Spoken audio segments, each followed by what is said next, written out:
Welcome back everyone to another video, and we are headed to East Texas.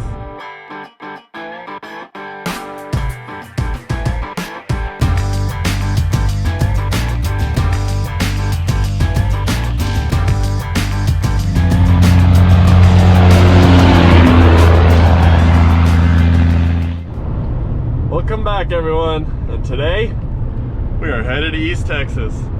We're gonna go out to, I guess, more central Texas, not east, but gonna go out there. I'm gonna visit with another farmer, maybe take a tour of his farm a little bit, see what all I can film out there. I'm gonna try to not invade his privacy too much, but he's more known on Instagram than on YouTube, but I'm gonna just visit him a little bit.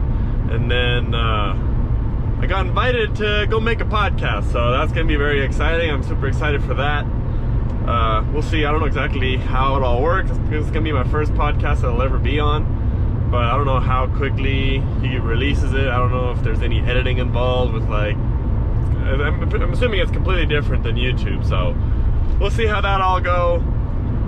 They've been having quite a bit of rain too, so they're not really doing too much field work, so they should have plenty of time to show me around a few things. So we'll see how this day will go. Man, you can tell they've also had a super dry summer. There's almost no cotton anywhere, but I've just been kind of like looking at the side of the road, looking at all the fields and everything, and the way they have their terraces set up and everything, you can tell that they know what they're doing, because they get a lot more rain than we do out here, and instead of getting washouts, they try to keep the water on the field. So whenever I'm looking here, they got some rain last night, I believe. There's quite a few terraces across the field, and you'll see on the opposite side of that terrace is always like a big puddle of water, and then terraces moving further and further away at certain intervals, and on each side of that terrace is more water, and so instead of flowing all down to one part of the field, they're keeping it more spread out across the entire field. So it's kind of cool. There's kind of the little things that I've been noticing. There's actually some cotton, but that does look like it's irrigated, so it looks like the only cotton that they have out here this year is all their irrigated stuff. I guess it's been so dry throughout the summer that all the cotton ended up dying off, so a little sad to see. All the rain that they're getting now is all a little bit too late, kind of the same with us, but it still helps nonetheless. This will be great moisture for spring of next year. That's a pretty big puddle right there. There's a lot of these windmills out here. Maybe I'll have to go underneath one, just cause. Well, just had a blast of a time hanging out with Chase. I'll link his Instagram in the description below if anyone wants to check out his Instagram. But now off to go see Landon about a podcast. Their way of farming out here is a lot different than what we're used to. They do a lot more dry land than we do, so they rely on rain a lot, but they also do a lot of cover crops, which is what we do. But some of the cover crops that they do, they don't really use it for like swathing or baling like we do. They got some unique cover crops that they plant. It's a full blend of different rye, some cereals. There was some beans in there, some soybeans. There's some sorghum in there too. So that was really cool. A lot of the cover that they plant, it'll actually create nitrogen.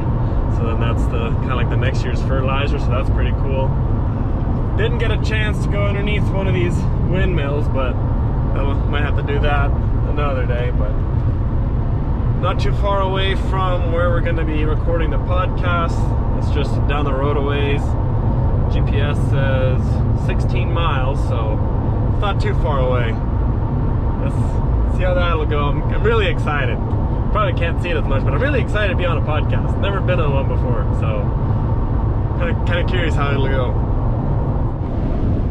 I will say though, I feel like it would get very annoying farming around a bunch of windmills all the time. So I'm glad we don't have them in our area.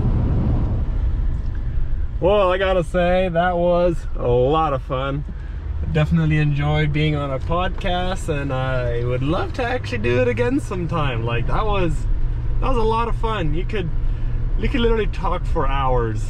Like, it's almost addicting is what it is, but man, that was a lot of fun. We even toured some farmland out here. They've had it rough too. They've had it super dry and everything, but it wasn't much to look at, but what there was kind of cool. But this is gonna be me now, gonna go head home. It's 5:10, so hopefully I'll be home by 7 maybe. We'll see. Well, you know, I didn't do much of actually showing you of the stuff that I toured. I didn't want to really invade too much privacy on any of their end of stuff, but I am looking forward to hearing the podcast whenever it does come out. I will probably end up uploading this video somewhat around the time that it does come out.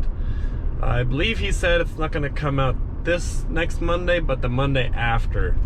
So guess we'll see until then, and hopefully it'll be out by then, and I can link it all in the description. Even if it's not out, I'll still link his podcast in the description, so you can still go check it out and wait till it comes out and whatnot. So there will be that, and I am super looking forward to it. I have that one video that just boom hit and went crazy, and it was just the timing and the quality of that video and the timing that it came out, it was just perfect. It just blew up. Everyone loved it. I tried recreating it last year. Didn't work as well. Yeah. So you just think about drifting onto peanuts and, oh, they're fried. Oh, they're fried. Yeah. And while editing this video, I realized I never made an outro, so the video ends here, I guess, a couple days later. So, as always, I do appreciate y'all for watching, and I will see you guys in the next one.